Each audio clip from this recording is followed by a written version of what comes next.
actions of a local rapper for the shooting deaths of two 13-year-olds. In a news conference this afternoon, the department announced it's made 7 arrests in the shooting and is still offering $50,000 in reward money for information that leads to more. The overall theme of this case is grown men playing gangster that left 2 of our children in graves and a community in fear. And cowardly acts of an Atlanta-based rapper that decided to go over into a rival gang stronghold and shoot a music video in a place that he knew he should not have been. Tonight, 11 Alive has confirmed rapper Lil Baby is named in arrest warrants in the shooting deaths of 13-year-olds Lamont Freeman and Jacody Davis. The shooting happened last summer in the Oakland City West End apartments on Peoples Street. Police described it as gang violence escalated by a Lil Baby music video shoot. Investigators say members of the Goodfellas gang orchestrated the attack from behind bars using a contraband cell phone. To listen to today's entire news conference, you can stream it on 11 Live Plus.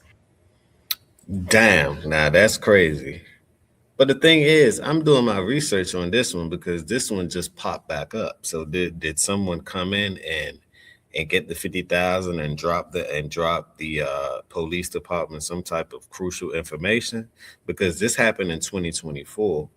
It is now 2026, and it's just resurfaced.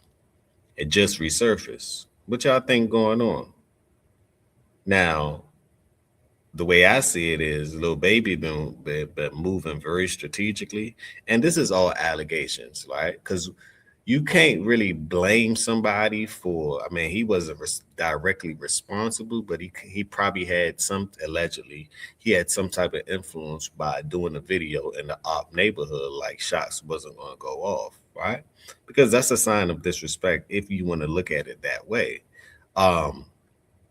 Did he himself pull the trigger? No. Did the people that he was hanging around pull the trigger? Probably so. But since he's the big fish in this situation, they're going to, of course, try to blame him for the situation, right? Does this make it right? Does this make it wrong? Leave your thoughts down below.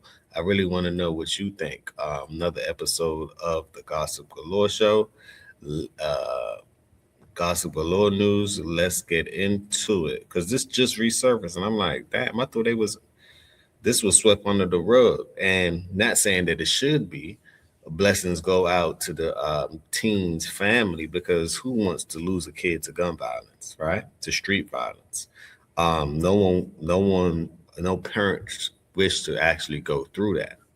So let's see what the world is talking about this incident that happened, and did they come up and did they find anything new since last year? Because this was hot in 2025, right? But the fact that they're rediscovering these things, that should let you know what's coming down the pipeline. 7 people have been arrested, but 2 men, Ollie Caldwell and Traydon Crawford, were just arrested.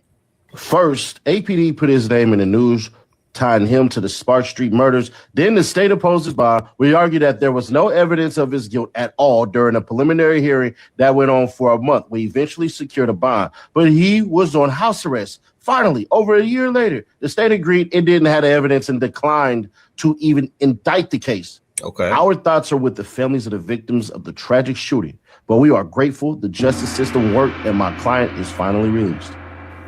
So let's see Fonnie Willis take another L, because she did something that she wasn't supposed to do that she accused Paul Howard of. Let's read the documents first.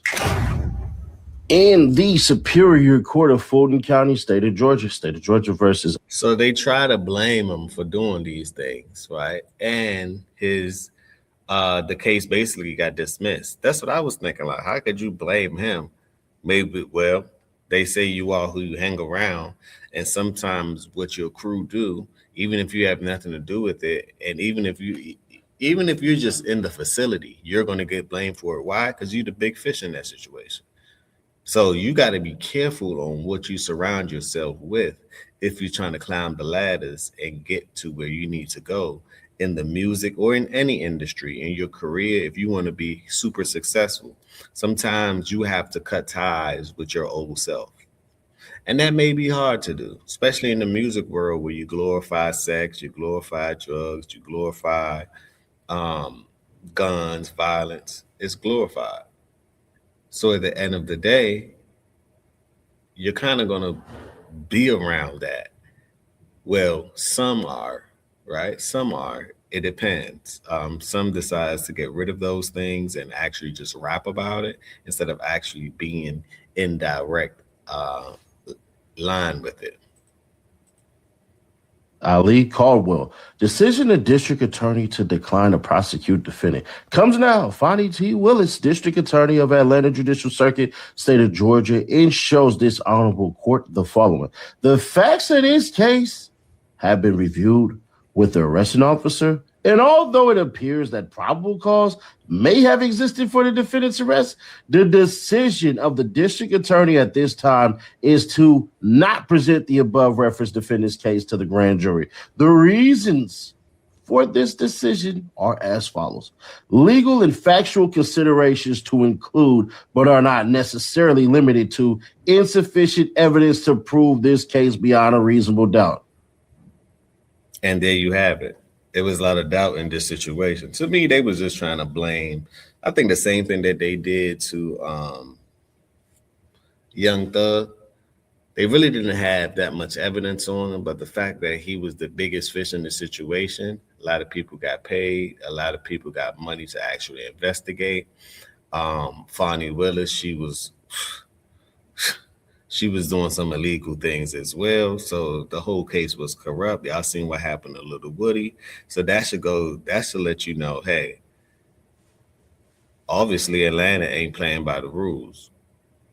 Obviously Atlanta ain't playing by the rules. And this could have been a scare tactic. This could have been a scare tactic to say, y'all not above the law. And we're willing to do, even if it's part of our being corrupt, we're willing to make sure that we put a dent in your career. So to me, this was targeted. I'm glad Lil Baby didn't go down for this. I'm glad he didn't go down for these things. Now, it's unfortunate that these teens had to die in this situation. So condolences go out to the family. But at the same time, you can't just blame someone because they have the clout, they have the money, they have the motion. It was their crew member that actually allegedly did these things. Then you put a $50,000 reward out for it, and no one seemed to collect this $50,000 because it wasn't nothing to collect. At the end of the day, it was he say, she say, or whatever Fannie Willis was trying to prove, and we all know her tactics is foul.